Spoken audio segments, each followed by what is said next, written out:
আল্লাহ পাকের একজন ওলি হযরতে ইব্রাহিম বিন আদহাম রহমাতুল্লাহি আলাইহি ওনার জীবনীতে আসছে উনি তো বলকের বাদশা ছিলেন।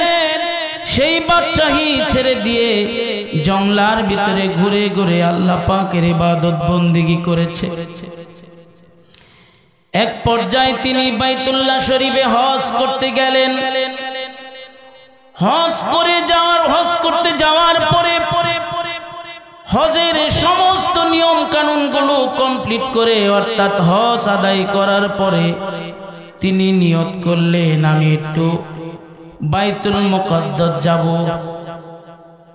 মক্কা শরীফ থেকে বাইতুল মুকদ্দাসের দূরত্ব হলো 750 মাইল। কত মাইল?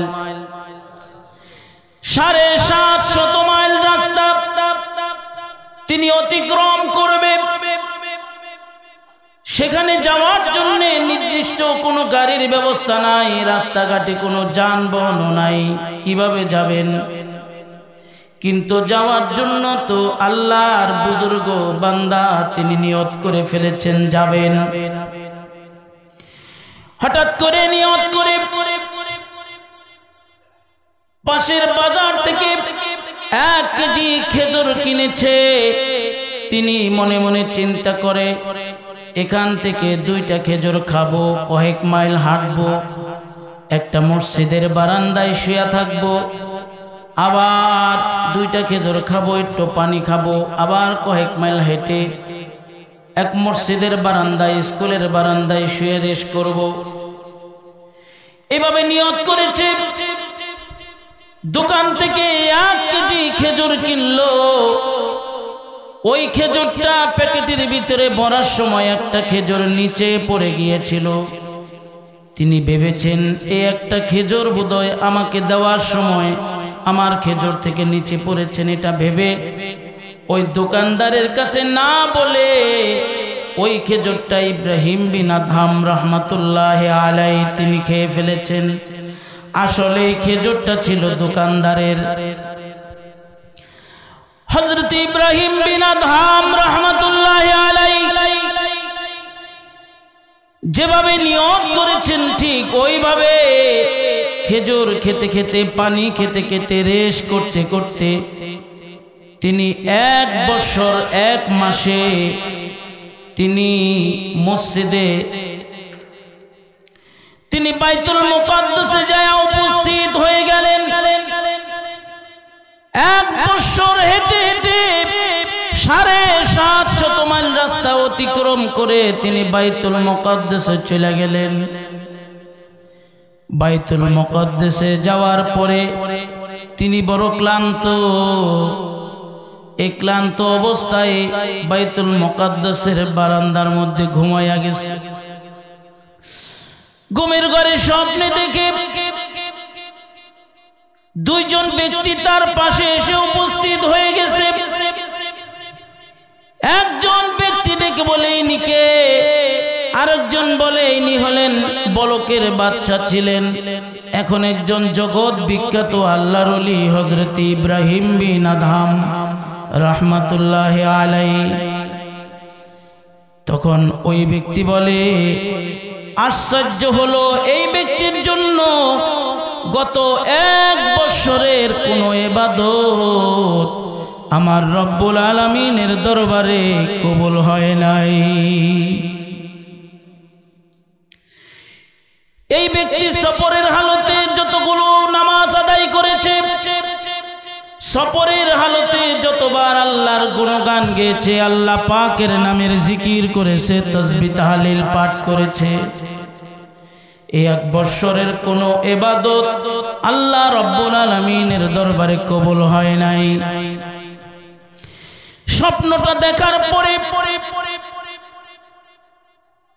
আবার কি কারণে কবুল হয় নাই ওটার অপেক্ষা ওই 2 জন ব্যক্তি দিয়ে দিল। একজন বলে উনি 1 কেজি খেজুর কিনতে যাইয়া প্যাকেটে ডালার সময় নিচে একটা খেজুর পড়ে গিয়েছিল, ওই খেজুরটা উনি মনে করেছিল ওনার নিজের কিনা খেজুর, কিন্তু আসলে দোকানদারের খেজুর ছিল। দোকানদারের খেজুর উনি না বলে খাওয়ার কারণে 1 বছরের ইবাদত আমার রব্বুল আলামিন কবুল করেন নাই। স্বপ্নটা দেখার পরে ওনার ঘুম ভেঙে গেল। দ্রুত গতিতে উঠে ফ্রেশ হয়ে আল্লাহর কাছে তওবা করে মাপ চেয়ে নামাজ আদায় করে আবার তিনি বাইতুল্লাহ শরীফের পথে রওনা দিলেন। যেই রাস্তা তিনি 1 বছর গিয়েছেন, ওই রাস্তা তিনি 1 মাসে অতিক্রম করে 750 মাইল পাড়ি দিয়ে আবার বাইতুল্লাহ শরীফের কিনারে আইসা হাজির হয়ে গেলেন। জোরে জোরে বলুন সুবহানাল্লাহ। আলহামদুলিল্লাহ আলহামদুলিল্লাহ নাহমাদুহু ওয়া নাস্তাঈনুহু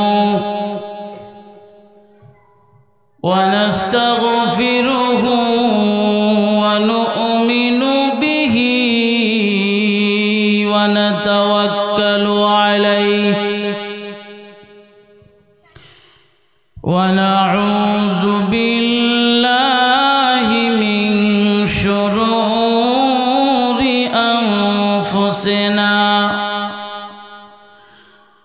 ওয়া মিন সাইয়্যাতি আ'মালিনা।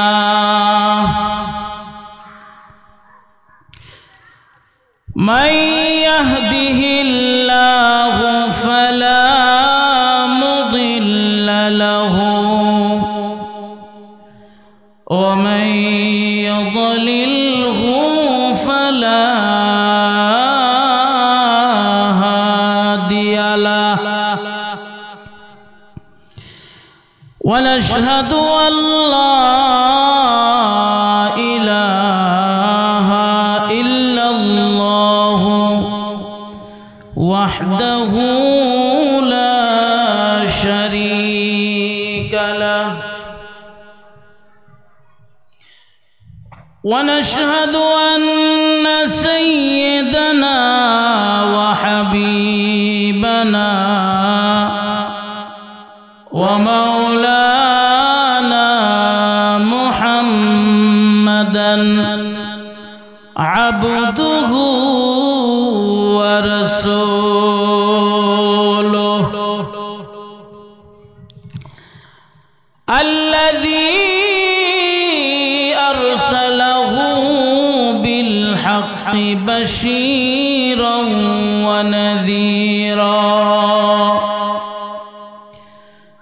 وداعيا إلى الله بإذنه وسراجا منيرا. أما بعد فقد قال الله تبارك وتعالى في كلامه المجيد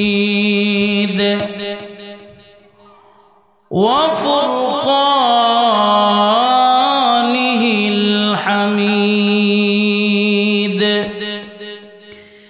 সবাই আমার সাথে পড়ুন আউযু বিল্লাহি মিনাশ শাইতানির রাজীম। বিসমিল্লাহির রহমানির রহিম। وقال الذين كفروا لا تسمعوا لهذا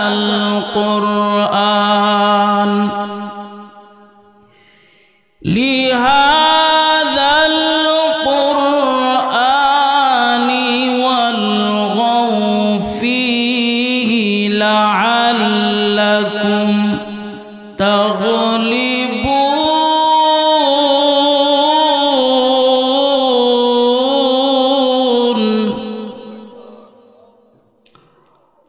وقال تعالى يا أيها الذين آمنوا استعينوا بالصبر والصلاة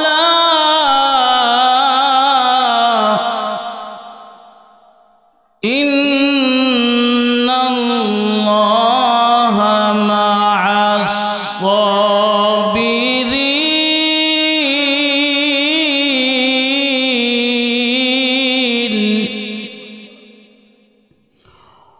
وقال رسول الله صلى الله عليه وسلم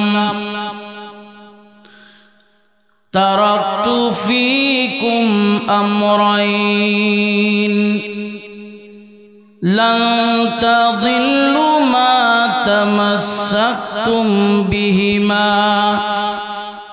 كتاب الله وسنة رسوله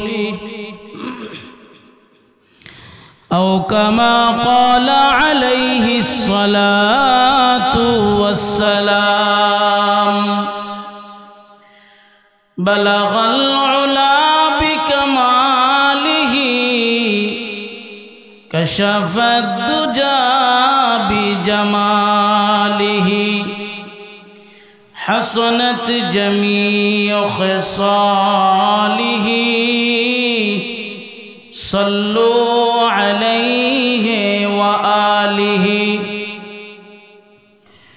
मौत जिस दिन आ गई दुनिया के दौलत क्या हुई.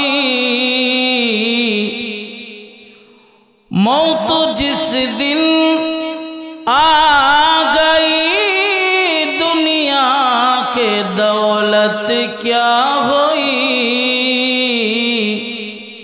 राहे तुमसे उड़ गई मुर्दा के हालात क्या हुई. बलगल औला बिकमालिही कशफत दुजा बिजमालिही हसनत जमीअ खिसालिही सल्लु अलैहि व आलिही. আমার ভাই ও দোস্ত বুজুর্গ, এই কোরআন মজিদ তেলাওয়াত করলে পরে আল্লাহ পাকের সাথে সম্পর্ক গভীর হয়ে যায়। আর দুনিয়ার প্রত্যেকটি মানুষ চায় তার সৃষ্টিকর্তার সাথে সম্পর্ক গভীর করতে। জোরে বলুন ঠিক কিনা? আপনারা যারা এখানে বসে আছেন আর আশেপাশে যারা ঘোরাফেরা করতেছেন, সকলের মনেই একটাই উদ্দেশ্য, একটাই মাকসাদ, যে আমি আমার সৃষ্টিকর্তা, আমি আমার মাবুদ, আমি আমার মালিকের সাথে সম্পর্কটা গভীর করতে চাই। আমরাও যেহেতু চাই আল্লাহ পাকের সাথে সম্পর্ক গভীর করতে, আল্লাহ পাকের সাথে সম্পর্ক যদি আমি আর আপনি আমার খালিকের সাথে সম্পর্ক গভীর করতে চাই, আমাদেরকে এখান থেকে উঠে অন্য কোথাও যাওয়ার কোনো প্রয়োজন নাই। আমরা এখান থেকেই আল্লাহ পাকের সাথে সম্পর্কটা গভীর করতে পারি। জোরে বলুন ঠিক কিনা? আখিরি জামানার পয়গম্বর নবী মুহাম্মদুর রাসূলুল্লাহ সাল্লাল্লাহু আলাইহি ওয়াসাল্লামের উম্মত হওয়ার কারণে এই সুবর্ণ সুযোগ, এই গোল্ডেন চান্স আল্লাহ পাক আমাদেরকে দান করেছেন। এটা অন্য কোন নবীর উম্মতের জন্য উন্মুক্ত ছিল না। আমাদের জন্য যেখানে আসি, যে হালতে আসি, যে অবস্থায় আসি, এখান থেকেই এই অবস্থায় আল্লাহ পাকের সাথে সম্পর্কটা গভীর করতে পারবে।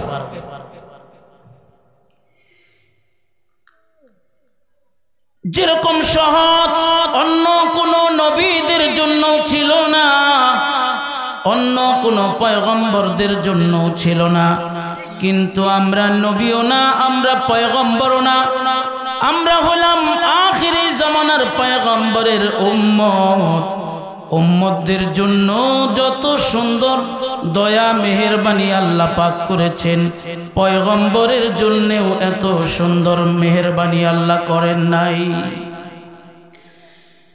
কিতাবের মধ্যে আসছে আল্লাহ পাকের একজন জাদরিল পয়গম্বর ছিলেন, আল্লাহ পাকের একজন পাওয়ারফুল নবী ছিলেন, যার নাম ছিল হযরতে মূসা আলাইহিস সালাম। হযরতে মূসা আলাইহিস সালাম আল্লাহ পাকের সাথে কথা বলার জন্য তুর পর্বতে চলে যাওয়া লাগতো।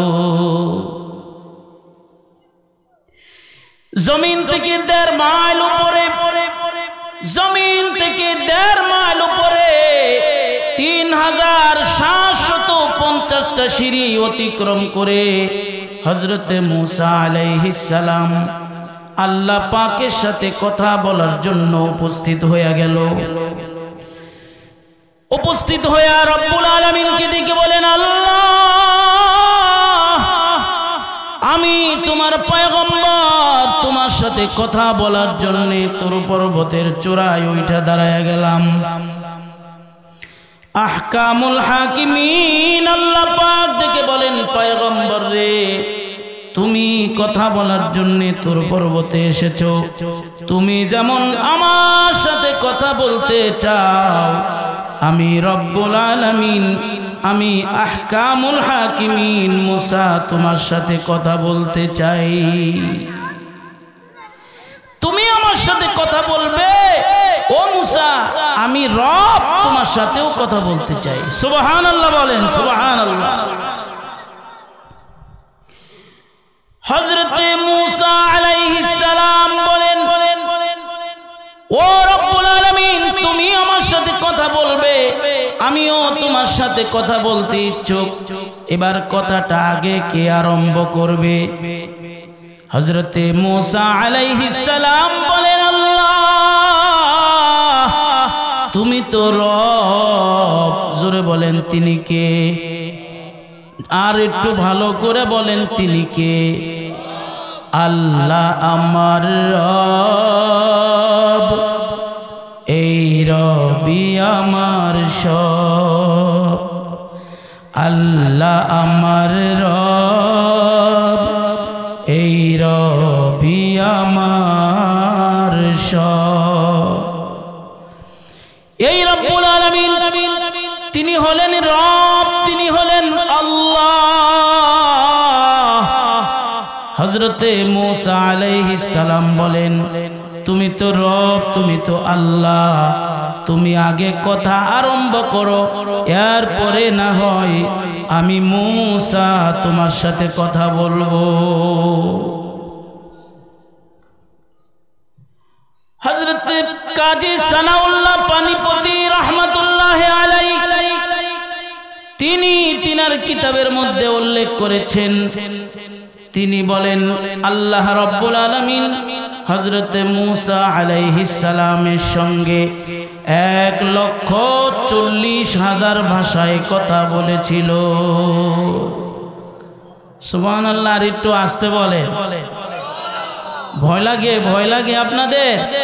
সুবহানাল্লাহটা মন থেকে বলা যাবে? আর একটু ভালো করে বলুন সুবহানাল্লাহ। নারে তাকবীর, নারে তাকবীর। আমার বাবাজিরা, হযরত মূসা আলাইহিস সালামের সঙ্গে আমার রব্বুল আলামিন 1,40,000 ভাষায় কথা বললেন। লম্বা সময় কথা বলার পরে আল্লাহ রাব্বুল আলামিন মূসা আলাইহিস সালামকে ডাক দিয়া বলেন, মূসা, তুমি কি আমার কথাগুলো বুঝতে পেরেছো নাকি? হযরত মূসা আলাইহিস সালাম বলেন, আল্লাহ, আমি তোমার একটা কথাও বুঝতে পারি নাই। মুতাবার রায় হলো আল্লাহ রাব্বুল আলামিন এই দুনিয়াতে 40,000 মাখলুক সৃষ্টি করেছেন, বলুন সুবহানাল্লাহ। 40,000 মাখলুকের জন্য আল্লাহ রাব্বুল আলামিন 40,000 ভাষা সারা দুনিয়াতে আল্লাহ প্রচার করেছেন, প্রকাশ করেছেন। আর 1 লক্ষ ভাষা মহান আল্লাহ তাআলা তার নিজের ইলমে জমা রেখে দিয়েছেন। এই 1 লক্ষ ভাষা দুনিয়ার কোনো মানুষকে আল্লাহ জানান নাই, দুনিয়ার কোনো পয়গম্বরকে আল্লাহ শিখায় নাই। আল্লাহ রাব্বুল আলামিন 1 লক্ষ ভাষা নিজের কাছে জমা রেখেছেন, আর 40,000 ভাষা তামাম পৃথিবীতে প্রচার করেছেন, প্রকাশ করেছেন। জোরে বলুন সুবহানাল্লাহ। এবার হযরত মুসা আলাইহিস সালামকে আল্লাহ বলেন, ও মুসা, তোমার ভাষা হলো ইব্রানি ভাষা, তোমার মাতৃভাষা হলো ইব্রানি ভাষা। ইব্রানি ভাষায় আল্লাহ রাব্বুল আলামিন হযরত মুসা আলাইহিস সালামের সাথে কথা বললেন। কিছুক্ষণ বলার পরে আল্লাহ বলেন, মুসা, এবার কি তুমি আমার কথা বুঝতে পেরেছো? হযরত মুসা আলাইহিস সালাম বলেন, আল্লাহ 16 আনা ভাষা আমি এখন বুঝতে পেরেছি, আরো বলো। তখন আরো কিছু সময় রব্বুল আলামিন হযরত মুসা পয়গম্বরের সাথে কথা বললেন। এবার মুসা আলাইহিস সালামকে ডাক দিয়া বলেন, কি বুঝতে পেরেছো? এবার তুমি উত্তর দাও। হযরত মুসা আলাইহিস সালাম রব্বুল আলামিনকে ডেকে বলেন, আল্লাহ, তুমি আমার মাতৃভাষায় আমার সঙ্গে কথা বলেছো, যতক্ষণ পর্যন্ত তুমি আমার সাথে কথা বলেছো আমার মাতৃভাষায়, ততক্ষণ পর্যন্ত তুমি তোমার আখিরি জামানার পয়গম্বরের উম্মতের গুণগান গেয়েছো। সেই উম্মত কারা? সেই উম্মত আমরা। আমাদের প্রশংসা আজ থেকে প্রায় 7,000 বছর আগে হযরতে মুসা আলাইহিস সালামের সাথে আমার মালিক, আমার রব আল্লাহ পাক মুসা আলাইহিস সালামের সাথে আমাদের প্রশংসা করেছে। হযরত মুসা আলাইহিস সালাম বলেন, আল্লাহ, তোমার হাবিবের উম্মতের চিনার জন্য আরো কোনো সিমটম আছে কিনা, আরো কোনো নিদর্শন আছে কিনা? রব্বুল আলামিন ডেকে বলেন, মুসা রে, আমার হাবিবের উম্মত কারা কারা হবে চিনার জন্য নিদর্শন হলো, প্রমাণ হলো, আমার হাবিবের যারা শ্রেষ্ঠ উম্মত হবে ওই উম্মত গুলো তারা দুনিয়াতে অবস্থান করা অবস্থায় তারা 4টা কাজ নিয়মিত কন্টিনিউ করবে।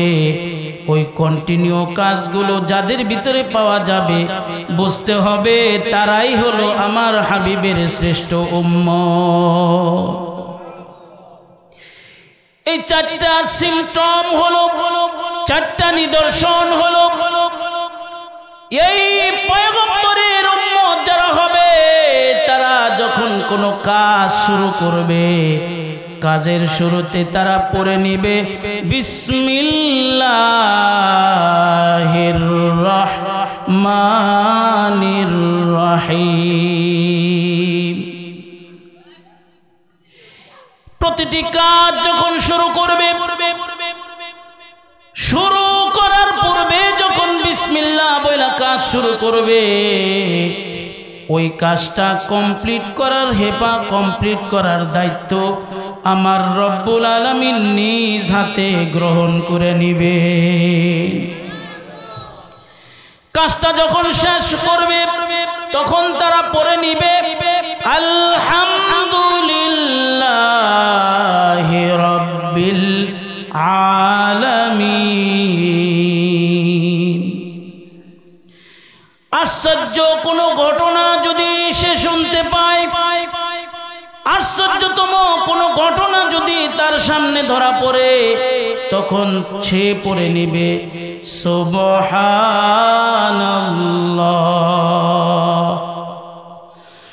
সুবহানাল্লাযী আসরা বিআবদিহি লাইলাম মিনাল মসজিদিল হারাম। আশ্চর্য কোনো ঘটনা যদি কোনো মুমিনের সামনে ঘটে যায় তখন তারা ওরে মারে ওরে বাবারে বলে চিৎকার মারবে না, তারা কি বলবে? সুবহানাল্লাহ। জোরে বলুন, কি বলবে? সুবহানাল্লাহ বলবে। আর যখন আমার হাবিবের একজন খাঁটি উম্মত একে অপরের সাথে ওয়াদায় লিপ্ত হয় তখন সে পড়ে নিবে ইনশাআল্লাহ। পারা যাবে? পারা যাবে? উম্মতের শ্রেষ্ঠ খাতায় নাম লেখানো এটা কি আমাদের দ্বারা সম্ভব হবে? যদি সম্ভব হয় তাহলে এই চারটা কাজে চারটা গুণে গুণান্বিত হতে হবে। তাহলে এই আখিরি জামানার পয়গম্বরের খাঁটি উম্মতের খাতায় তাদের নামগুলো আল্লাহ পাক লিখিয়া দিবেন। সুবহানাল্লাহ বলে। বিসমিল্লাহির রহমানির রহিম বলে কেউ খাওয়া আরম্ভ করলো। খাওয়া শেষ হয়ে যাওয়ার সঙ্গে সঙ্গে আলহামদুলিল্লাহ বইলা শেষ করলো। নবীজি ফরমান, এই খাবারটা যত দামি খাবার হোক না কেন এই খাবারের হিসাব আহকামুল হাকিমিন রব্বুল আলামিন মাফ করে দিবে। তাহলে বিসমিল্লাহ বলে কেউ মদ খাওয়া শুরু করলো, খাওয়ার হিসাব হবে? হ্যাঁ, খাওয়া যদি হালাল না হয়, খাবারটা যদি হারাম হয় তাহলে এই খাবারের হিসাব নিবে না নিবে না? যদি কেউ বিসমিল্লাহ বলে মদ পান করে হিসাব দিতে হবে না? কেউ বিসমিল্লাহ বলে সিগারেট ধরাইলো হিসাব হবে না? আমাদের দেশে এক শ্রেণীর মানুষ আছে যারা নাকি অন্যায়ভাবে মানুষের খাবার খায়, অন্যায়ভাবে তারা এরকম ভাবে এই রাস্তায় চলার পথে, যেমন মনে করেন গরিব মানুষের ছেলে বাদাম বিক্রি করে, এখন বাদামের পাশে দাঁড়িয়ে ৫-৭টা বাদাম খেয়ে জিজ্ঞেস করে, এই বেটা শ কত? কয় ২০ টাকা। আচ্ছা আর একদিন নিব। এই যে ১০-১৫টা ১০-৫টা বাদাম তুমি খেয়ে নিলা, এটা কি খাইলা? এটা যদি বিসমিল্লাহ বলে খাওয়া হয় হিসাব আছে না নাই? আবার এক শ্রেণীর মানুষ আছে দোকানের পাশে দাঁড়িয়ে, আঙ্গুরের পাশে দাঁড়িয়ে একটা দুইটা খায় আর জিগায় কত করে কেজি। যদি দামে বনে তাহলে নেয়, দামে না বললে কয় আর একদিন নেব। তাহলে এই যে ২-৪টা তুমি কি খাইলে?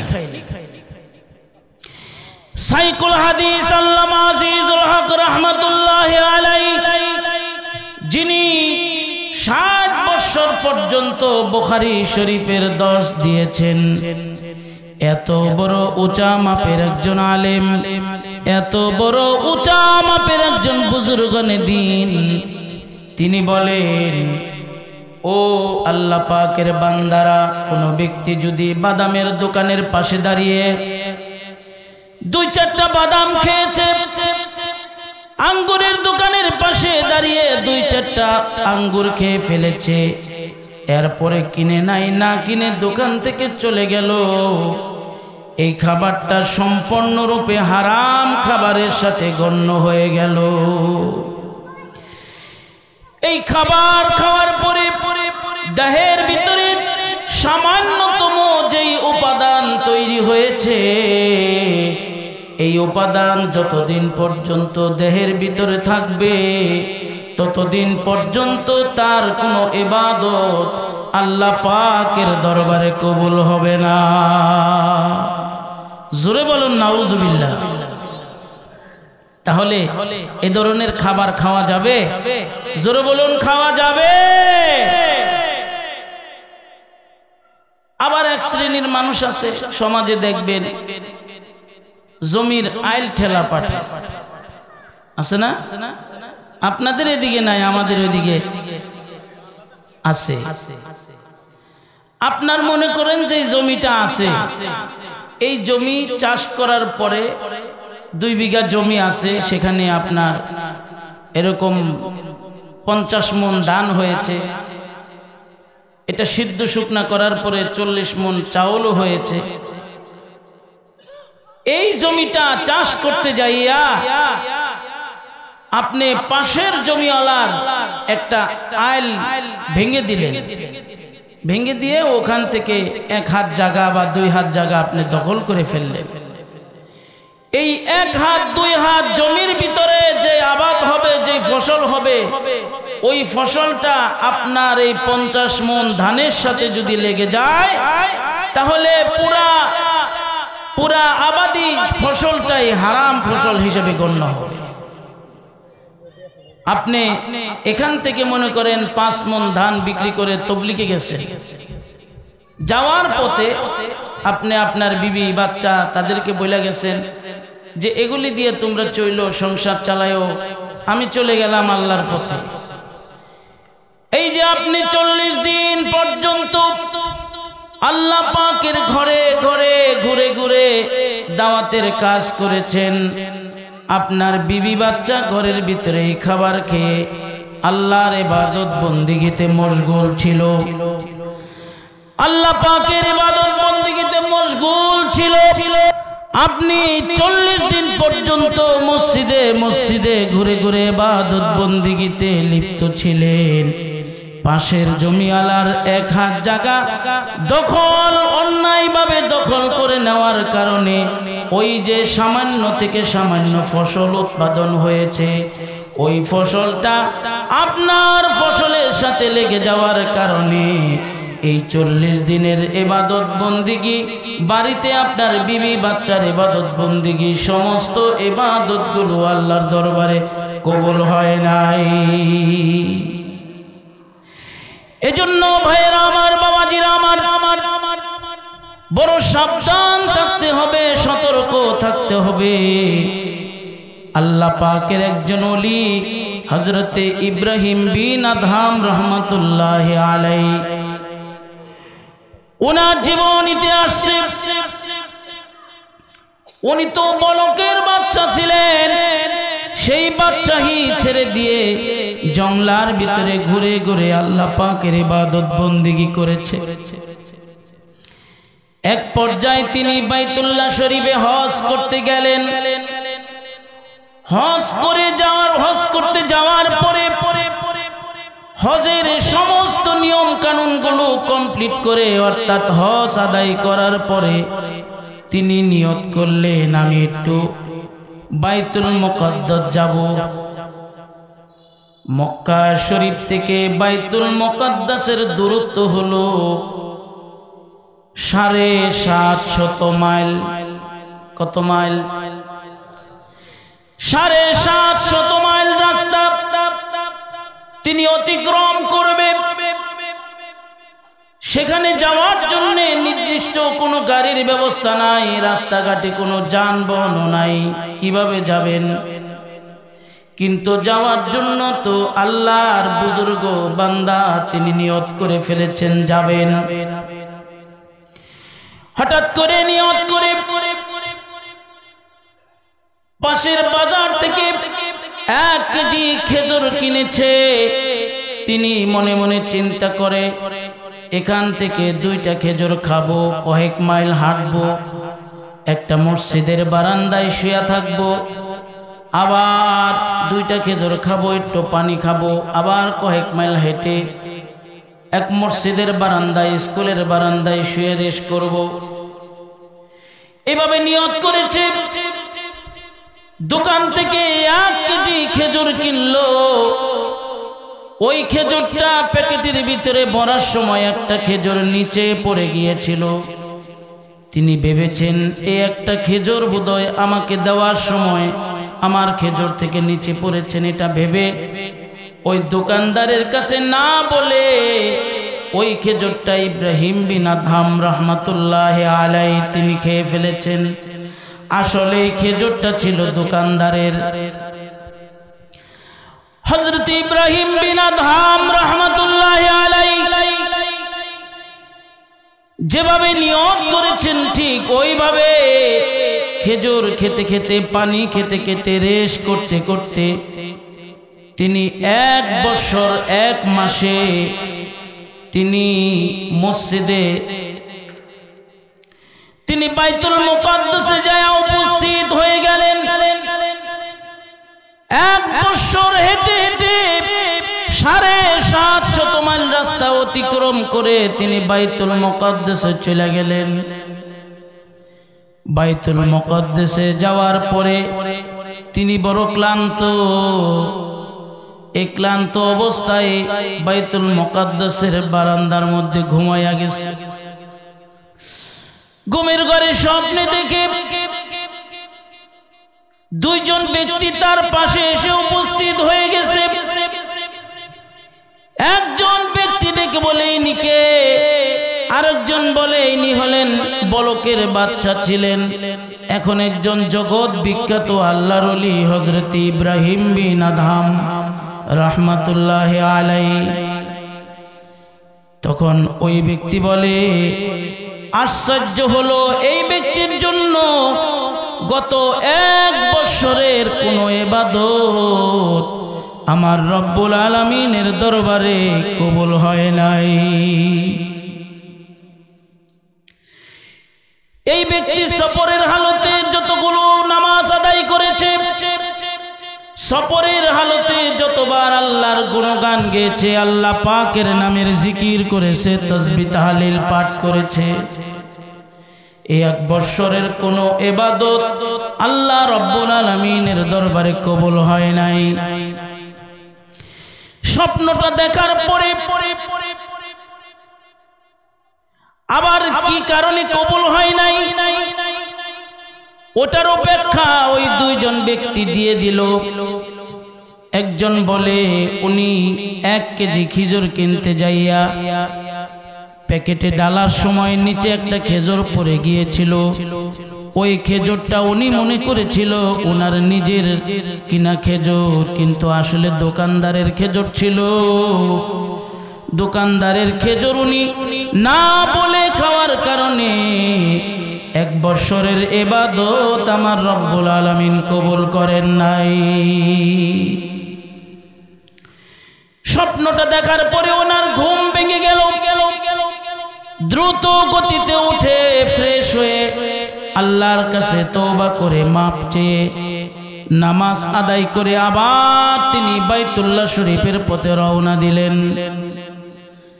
যেই রাস্তা তিনি 1 বছরে গিয়েছেন, ওই রাস্তা তিনি 1 মাসে অতিক্রম করে 750 মাইল পাড়ি দিয়ে আবার বাইতুল্লাহ শরীফের কিনারে আইসা হাজির হয়ে গেলেন। জোরে জোরে বলুন সুবহানাল্লাহ। আবার যখন তিনি 1 বছরের রাস্তা অতিক্রম করেছেন মাত্র 1 মাসে, তিনি ওই খেজুরের দোকানে উপস্থিত হয়ে গেলেন। উপস্থিত হইয়া ডেকে বলে, তিনি যখন খেজুর কিনেছেন তখন ছিল একজন বৃদ্ধ লোক, এখন দোকানে এসে দেখে একজন জোয়ান লোক। ওই জোয়ান লোককে ডেকে বলে, এই দোকানের মালিক কোথায়? বলে, কেন কি হয়েছে? আমি তো মালিক। বলে, না না, আমি 1 বছর আগে এই দোকান থেকে 1 কেজি খেজুর কিনেছিলাম। যার কাছ থেকে খেজুর কিনেছি, খরিদ করেছি, তিনি ছিলেন বৃদ্ধ মানুষ। আর বাবা তুমি হলেন জওয়ান ছেলে। তখন ওই ছেলেটি ডেকে বলে, ওগো চাচাজি, 1 বছর আগে যার কাছ থেকে আপনি খেজুর কিনেছেন তিনি ছিলেন আমার বাবা। কয়েক মাস আগে ইন্তেকাল করে দুনিয়া ছেড়ে বিদায় হয়ে চলে গেছে। কি সমস্যা আপনি আমার কাছে বলতে পারেন? হযরত ইব্রাহিম বিন আদহাম রাহমাতুল্লাহি আলাইহি থেকে বলে, বাবা 1 বছর আগে আমি তোমাদের দোকানে খেজুর কিনেছিলাম। খেজুর কেনার সময় তোমার দোকানের একটা খেজুর আমি ভুল করে খেয়ে ফেলেছিলাম। এখন তুমি ওই খেজুরের দামটা তো আমার দেওয়া দরকার, এখন আমার কাছে পর্যাপ্ত টাকাও নাই, তুমি আমাকে মাফ করে দাও। এই খেজুরটা অন্যায়ভাবে খাওয়ার কারণে আমার 1 বছরের ইবাদত আল্লাহর দরবারে কবুল হয় নাই। হযরতে ইব্রাহিম বিন আদহাম রাহমাতুল্লাহি আলাইহির জমানে কথা শুনে ওই ছেলেটি ডেকে বলে, এই খেজুরের মালিক আমি একা না, এই খেজুরের মালিক আমি আছি, আমার এক বোন আছে, আবার আমার বৃদ্ধা মা আছে। 3 জন মালিক। আমি আমার হক, আমি আমার অংশের যেইটুক ওইটুক আমি মাফ করে দিলাম, কিন্তু আমি আমার মায়ের হক, আমি আমার বোনের হক মাফ করতে পারি না। বন্ধুরা আমার, ভাইরা আমার, সেজন্য আমি বলতেছিলাম অন্যায়ভাবে কোনো কিছু যদি আমি আর আপনি খেয়ে ফেলি, গ্রহণ করে ফেলি, এখন তো সুদ ঘুষের অভাব নাই সমাজের ভিতরে, অন্যায়ভাবে কত কিছু হয়ে যাচ্ছে, আমরা কোনো তোয়াক্কাই করতেছি না, চিন্তাই করতেছি না। কিন্তু এমন একদিন আসবে আমি আর আপনি কোনো কিছু মনে না করে যে অন্যায় কাজগুলো করে যাচ্ছি, এই অন্যায় কাজগুলো আমার পথের কাঁটা হয়ে দাঁড়ায়া যাবে। সেদিন আমাকে হেল্প করার মতো আমার পাশে আর কোনো কাউকে খুঁজে পাওয়া যাবে না। জোরে বলুন ঠিক কিনা? এজন্য কোনটা হক কোনটা বাতিল বোঝার জন্য কোথায় আসতে হবে?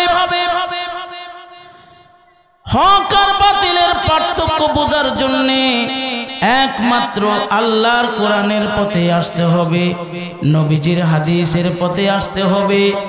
যারা নাকি অন্যায় আর বাতিল বোঝার জন্য, হক আর বাতিলের মধ্যে তমিজ করার জন্য, পার্থক্য করার জন্য যারা কোরআনের পথে এসেছিল, তারাই দুনিয়াতে এবং আখিরাতে 2 জাহানে কামিয়াবির দরওয়াজা লাভ করতে পেরেছে। যারা নাকি কোরআনের পথে এসেছিল তারাই হয়ে গেছে আবু বকর, তারাই হয়ে গেছে ওমর, তারাই হয়ে গেছে আলী, তারাই হয়ে গেছে ওসমান। আর যারা নাকি কোরআন দেখেও দেখে নাই, কোরআন শুনেও শুনে নাই, হক আর বাতিলের পার্থক্য করার কোনো চিন্তাই প্রয়োজনই মনে করে নাই, তারা তো আবু জাহেল হয়ে গেছে, তারা তো উতবা সাহেবা হয়ে গেছে, তারা তো উতবা সাহেবা হয়েই ক্ষান্ত হয় নাই। তাদের রেখে যাওয়া উত্তরসূরি এখনো দুনিয়ার মধ্যে রেখে গিয়েছে। জোরে বলুন ঠিক কিনা? আবু জাহেল নাই, আবু সুফিয়ান নাই, উতবা সাহেবা নাই, তাদের উত্তরসূরি এখনো সমাজে আছে না নাই?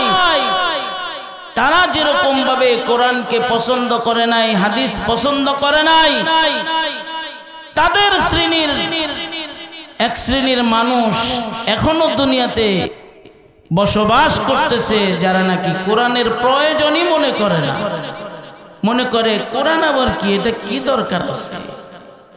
আমাদের চিন্তা, আমাদের বিবেক, আমাদের বুদ্ধি এটাই তো যথেষ্ট।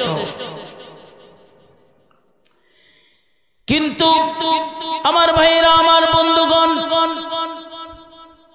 আমি বলতেছিলাম হযরত মূসা আলাইহিস সালামের সাথে আল্লাহ পাক কথা বলার জন্য হযরত মূসা আলাইহিস সালামকে যাওয়া লাগতো, নির্দিষ্ট একটি অবস্থানে যাওয়া লাগতো, নির্দিষ্ট একটা জায়গায় যাওয়া লাগতো। সেই জায়গাটা হলো তুর পর্বত। আমার আর আপনার ওই সমস্ত জায়গায় যাওয়া লাগে না। আমি আর আপনি যেখানে আছি ওখান থেকেই রব্বুল আলামিনের সাথে কথা বলতে পারি, ওখান থেকেই রব্বুল আলামিনের সাথে সম্পর্ক স্থাপন করতে পারি। যে সমস্ত মানুষ প্রতিদিন 5 ওয়াক্ত নামাজ আদায় করে, যে সমস্ত আল্লাহর ইমানদার মুত্তাকি পরহেজগার বান্দা বান্দিরা 5 ওয়াক্ত নামাজ আদায় করে, ওই সমস্ত মানুষগুলো প্রতিদিন কমপক্ষে 40 বার সূরা ফাতিহাটা তেলাওয়াত করা লাগে। জোরে বলুন ঠিক কিনা?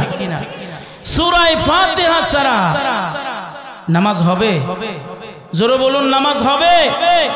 আর এই নামাজটাকে যারা সঠিকভাবে আদায় করে প্রতিদিন কমপক্ষে সূরা ফাতিহা 40 বার তেলাওয়াত করা লাগে। জোরে বলুন সুবহানাল্লাহ। আচ্ছা, এখানে অনেক মানুষ আছেন যারা নাকি 20 বছর 30 বছর যাবত নামাজ আদায় করে। আজ পর্যন্ত কি কারো কাছে মনে হয়েছে যে সূরা ফাতিহাটা এত তেলাওয়াত করি এখন আর ভালো লাগে না? এরকম কেউ আছে? বরং যত বেশি পরিমাণে তেলাওয়াত করা হচ্ছে তত এটার স্বাদ আরো বেশি পরিমাণে বৃদ্ধি পায়, এটার মজা তত বেশি পরিমাণে বেড়ে যায়। ঠিক কিনা জোরে বল? কারণ হচ্ছে এটা হলো জান্নাতি ভাষা। হযরত মুসা আলাইহিস সালামকে আল্লাহ পাক বলেন, সমস্ত পয়গম্বরদের উপরে যেই কিতাব আমি নাজিল করেছি সমস্ত কিতাবগুলো তাদের মাতৃভাষায় আমি কিতাবগুলো নাজিল করেছি। কারণ হলো পয়গম্বরেরা যদি ভাষা না বুঝে উম্মতকে কি বুঝাবে? ঠিক কি না জোরে বলে? 3টা কারণে আল্লাহ রাব্বুল আলামিন এই কোরআনুল কারীম আরবিতে নাজিল করেছেন। কয়টা কারণে? 3টা কারণে। তার 1 নম্বর কারণ হলো রব্বুল আলামিন বলেন, এ মুসা আমি রব্বুল আলামিন 3টা কারণে এই কোরআনুল কারীম আরবিতে আমি নাজিল করেছি। তার মধ্যে প্রথম নম্বর কারণ হলো আমি রব্বুল আলামিনের ভাষা হলো আরবি, আমি আল্লাহর ভাষা আরবি। 2 নম্বর হলো জান্নাতের ভাষা আরবি। 3 নম্বর হলো পয়গম্বর মুহাম্মদুর রাসূলুল্লাহ সাল্লাল্লাহু আলাইহি ওয়াসাল্লামের উপরে যে কিতাব, যেই দেশে আমি আমার পয়গম্বরকে প্রেরণ করেছি ওই পয়গম্বরের ওই দেশের ভাষা আরবি। জোরে বলুন সুবহানাল্লাহ। এই 3টা কারণে আমি আমার বন্ধুর উপরে এই কোরআনুল কারীম আরবিতে নাজিল করেছি। 1 নম্বর কারণ হলো আল্লাহ পাকের নিজের ভাষা হলো আরবি। 2 নম্বর কারণ হলো যেই জান্নাতের আশায় আমরা দুনিয়াতে এই কষ্ট স্বীকার করে এত রাত পর্যন্ত বসে আছি, কি বলেন? জান্নাতে যাওয়ার আশা আছে না আমাদের? সবারই আছে। আল্লাহ পাক আমাদের সবাইকে জান্নাতের উপযোগী হিসেবে কবুল করে এরপরে মালাকুল মউত আমাদের জন্য পাঠান। তো সেই জান্নাতের ভাষা আরবি। 3 নম্বর কারণ হলো যেই দেশে আমার নবীকে আল্লাহ পাঠিয়েছেন ওই দেশের ভাষাও আরবি। এজন্য এই কোরআনুল কারীম যদিও আরবিতে আল্লাহ নাজিল করেছেন, আমরা যারা বাংলা ভাষাভাষীর মানুষ আমরা তো সূরা ফাতিহা আরবিতেই বলি, অন্য সূরা কেরাতগুলো আমরা আরবিতেই তেলাওয়াত করি। আরবিতে বছরের পর বছর যুগের পর যুগ পার হয়ে গেল, আমাদের কাছে কখনো বিরক্তিকর মনে হলো না বরং যত বেশি তেলাওয়াত করি তত বেশি এর স্বাদ বৃদ্ধি পায়, এর মজা বেড়ে যায়। জোরে বলুন সুবহানাল্লাহ। শুধু মজা বেড়ে যায় এখানেই শেষ নয়, আল্লাহ পাকের পবিত্র কালামে হাকিম যতক্ষণ তেলাওয়াত করা হয় ততক্ষণ রব্বুল আলামিনের সাথে কথা বলা হয়। জোরে বলুন সুবহানাল্লাহ। বন্ধু বন্ধুর সাথে যদি কথা বলতে শুরু করে তাহলে রাত শেষ হয়ে যায়, দিন শেষ হয়ে যায়, এরপরেও কথা শেষ হয় না। জোরে বলুন ঠিক কিনা? অনেক দিন পরে বন্ধু বিদেশ থেকে দেশে আসছে, ছোটবেলার গল্প মনে হয়েছে, যেই গল্প বললে কোনো সওয়াব হবে না, যেই গল্প আলোচনা করলে কোনো মাকসাদও পুরা হবে না, শুধুমাত্র অনেক দিন পরে সাক্ষাৎ। এই সাক্ষাতের কারণে আমরা কথা বলতে বলতে যদি ঘন্টার পর ঘন্টা চলে যায়, রাতের খাবারের সময় পার হয়ে যায়, রাত গভীর হয়ে যায়, এরপরেও কথা বলা শেষ হয় না। আহারে, আপনাকে আমাকে যেই রব্বুল আলামিন বানাইলে ওই রব্বুল আলামিনের সাথে কথা বলতে গেলে কথা বলা শেষ হয়ে যায়, কিন্তু তার স্বাদ শেষ হয় না। সেই রব্বুল আলামিনের সাথে আপনাদের কি মনে চায় আজকের এই মাহফিলে বসে একটু কথা বলে নেই? কি বলেন? কথা বলতে ইচ্ছা করে? আপনাদের ইচ্ছা করে? তাহলে আসুন আমার সাথে রব্বুল আলামিনের সাথে সম্পর্কটা একটু গভীর করে নেই। আমার সাথে পড়েন, বিসমিল্লাহির রহমানির রহিম।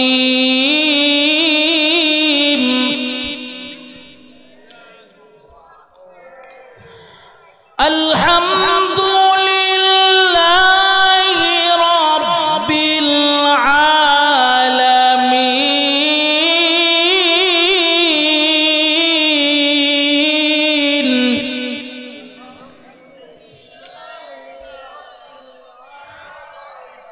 আল্লাহ পাকের সাথে কথা বলা হয়ে গেল। সুবহানাল্লাহ বলেন। কিভাবে হলো? আমরা যখন বললাম আলহামদুলিল্লাহ, সকল প্রশংসা আল্লাহ রাব্বুল আলামিনকে যখন আমরা বললাম আলহামদুলিল্লাহ, সঙ্গে সঙ্গে রব্বুল আলামিন আমাদের পাশ থেকে বলেছেন লিমানিল হামদু। আমরা বলেছি লিল্লাহ, আল্লাহ পাক বলেছেন মানিল্লাহ। আমরা বলে দিয়েছি রব্বিল আলামিন।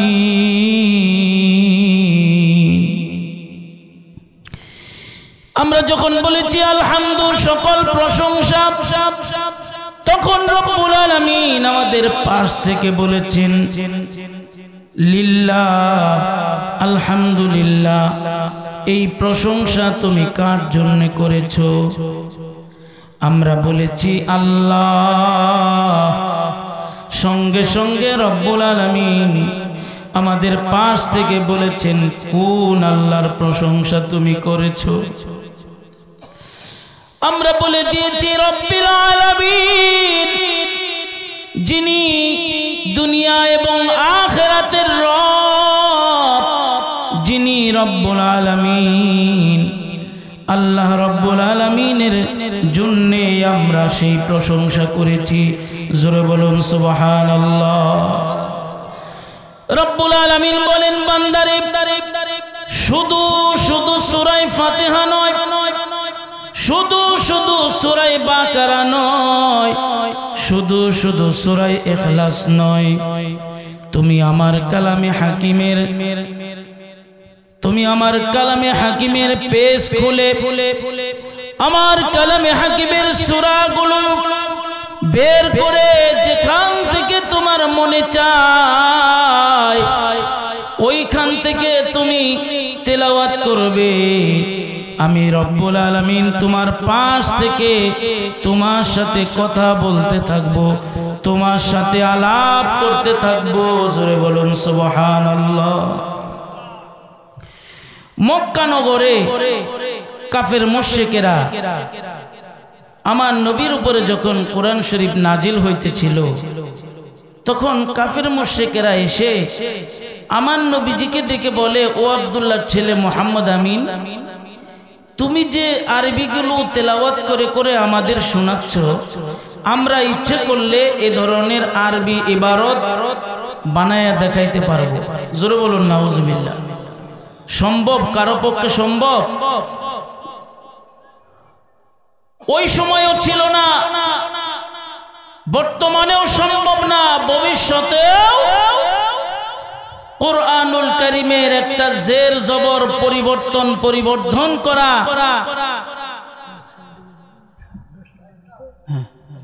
কারো পক্ষেই সম্ভব না। জোরে বলুন ঠিক কিনা? সেই কুরআনুল কারীম তেলাওয়াত করে করে কাফেরদের সামনে তেলাওয়াত করে শোনায়। তখন আমাদের নবী বলে, তোমরা পারবে না, প্রশ্নই আসে না। তোমরা এই তেলাওয়াত আমি যা করে তোমাদের শোনাচ্ছি, এরকম একটা আয়াত, এরকম একটা সূরা তোমরা যে বানায়া দেখাইতে পারবা, প্রশ্নই আসে না। তখন ওরা তো কবি ছিল, ওরা সাহিত্যিক ছিল, পণ্ডিত ছিল, এরা নাসর বান্দা, বলে না আমরা পারব। তখন তিনি আল্লাহ তাআলাকে ডাক দিয়ে বলেন, আল্লাহ, তুমি যে আরবি আয়াতগুলো আমার উপরে নাজিল করতেছো, এ ধরনের আরবি ইবারত কি আসলেই ওরা বানাইতে পারবে? তখন রব্বুল আলামিন বলেন, বন্ধু, ওরা যে পারবে এটা আপনি বুঝলেন কিভাবে? ওরা যে বারবার বলে ওরা পারবে। তখন রব্বুল আলামিন নবীকে ডাক দিয়ে বলেন, নবী, যদি ওরা সত্যিই বলে পারবে, তাহলে আপনি ওদেরকে বলুন, আমি যে সূরাগুলো আপনার উপরে নাজিল করতেছি, যে আয়াতগুলো নাজিল করতেছি, এর মতো একটি সূরা, এর মতো একটা আয়াত ওরা যেন বানায়া দেখায়। আল্লাহ তাআলা বলেন, ওয়া ইন কুনতুম ফি রাইবিম মিম্মা নাযালনা আলা আবদিনা ফাতু বিসূরাতিন মিন মিসলিহি। যদি ওরা পারে তাহলে আপনি বলেন যে সূরাগুলো আমি ওদের উপরে নাজিল করতেছি, আপনার উপরে নাজিল করেছি, এর মতো একটি সূরা অথবা একটা আয়াত যেন বানায়া দেখায়। আপনারা কি বলেন? দুনিয়ার কাফের মুশরিকেরা কি আল্লাহ পাকের এই নাজিলকৃত আয়াত অথবা সূরা বানানো কারো পক্ষে সম্ভব হবে? কিভাবে সম্ভব হবে? এটা তো আল্লাহ পাক লৌহে মাহফুজ থেকে নাজিল করেছে। আহকামুল হাকিমিন, দুনিয়ার সমস্ত সৃষ্টি জগতের সবচেয়ে সেরা মানুষ পয়গম্বর নবী মুহাম্মদুর রাসূলুল্লাহ সাল্লাল্লাহু আলাইহি ওয়াসাল্লামের কাছে নাজিল করেছেন। যে কুরআনুল কারীম আজ থেকে ১৫০০ বছর পূর্বে আল্লাহ নাজিল করেছেন, ওই সময় যেরকম ছিল এখনো ওই রকমই আছে, না কোনো পরিবর্তন হয়েছে? কিন্তু তাম পৃথিবীতে যতগুলো ধর্মগ্রন্থ ছিল, সমস্ত ধর্মগ্রন্থগুলোর পরিবর্তন হয়েছে, কিন্তু কোরআনুল কারীম এমন এক শ্রেষ্ঠ কিতাব, যেই কিতাব আপনাদের এই মাদ্রাসার ছেলেরা হেফজ করতেছে। আজকে কিছুক্ষণ পরেই 2 জন হাফেজ সাহেবকে পাগড়ি প্রদান করা হবে।